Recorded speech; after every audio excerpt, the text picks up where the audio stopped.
তাহলে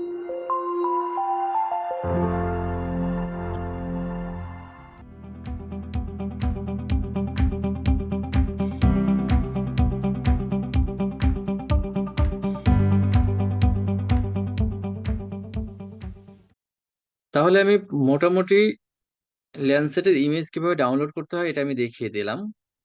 এবার আমার আশা করব আপনারা নিজেরা অ্যাকাউন্ট খুলবেন নেক্সট ক্লাসের আগেই। অ্যাকাউন্ট খুলে সবাই সিরাজগঞ্জের ক্লাউড ফ্রি ইমেজ ডাউনলোড করবেন। এটার জন্য আপনি পুরো 1 বছর টাইম ফ্রেমই দিবেন, শুধু একটা মাস না। কারণ একটা মাস দিলে যেটা হবে, রেইনি সিজনে এগুলোতে ক্লাউড থাকবে। আপনি ক্লাউডের ক্ষেত্রে ম্যাক্সিমাম 5% দিতে পারেন লিমিট, এবং 5%-এ কম দিলে আরো ভালো হয়। ক্লাউড ফ্রি হইলে সবচেয়ে ভালো। অতএব সিরাজগঞ্জের উপরে আপনি এখান থেকে ডেটা নামাই নিতে পারবেন। আর